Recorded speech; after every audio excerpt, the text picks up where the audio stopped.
The concept of the eco-friendly pool sounds almost utopian, a shimmering, chemical-free oasis where lily pads float beside you, dragonflies flit overhead, and not a drop of chlorine ever burns your eyes or bleaches your swimsuit. These natural swimming pools, also known as biopools or swimming ponds, promise a more harmonious relationship between humans and water, one that aligns with both ecological sensibilities and the rising paranoia over chlorinated backwash.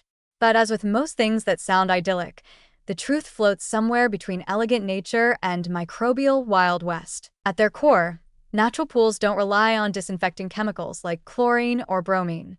Instead, they use a combination of mechanical filtration and biological processes, typically via aquatic plants, gravel beds, and beneficial microorganisms, to keep the water clean. Think of it as building your own aquatic ecosystem, minus the fish, unless you're going really rustic. The pool is usually divided into two zones, one for swimming and another planted with reeds, grasses, and other filtration-friendly flora. Water circulates between these zones through pumps and natural filters, and in theory, the system balances itself like a well-behaved aquarium. The appeal is obvious. No chemical smells, no itchy skin, no red eyes, no complex pH balancing rituals. Just a pond-like experience with the aesthetic of a boutique eco-resort and the Instagram vibe of I forage my own soapberries. But here's the big, chlorinated elephant in the water. Can these natural systems actually keep pathogens in check? That depends. In terms of day-to-day bacteria levels, many natural pools perform surprisingly well, especially when they're well-designed, not overcrowded, and receive regular maintenance. The biological filters can break down organic waste, and the microbial communities within the plants and substrate can outcompete or neutralize harmful intruders. Basically, the good bacteria team up to keep the bad bacteria from turning the pool into a biological party zone. However, these systems aren't magic.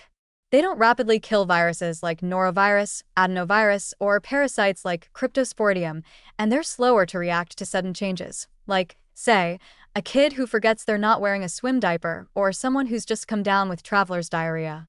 While a chlorine-treated pool can zap pathogens in minutes, assuming proper levels, a natural pool has no such emergency response team. It handles things more like a slow-moving democracy, eventually effective but not great during a crisis. Temperature also plays a role.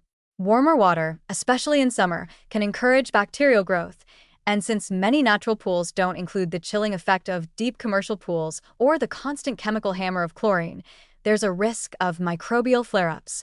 Algae blooms, for example, may not pose a direct health threat, but can quickly turn your Zen garden into a swamp cosplay if nutrient levels aren't managed carefully. So, are natural pools safe? For the most part, yes, if they're properly maintained, intelligently designed, and not overloaded with swimmers. They're especially appealing for private homes, rural retreats, and people who like their exercise to come with frog noises. But they're not yet a perfect fit for high-traffic public pools or places with very young, immunocompromised, or hygiene-optional swimmers. Let's just say they're better suited to couples on a silent retreat than to a children's birthday party featuring cupcakes and cannonballs. There's also the elephantine matter of cost and complexity.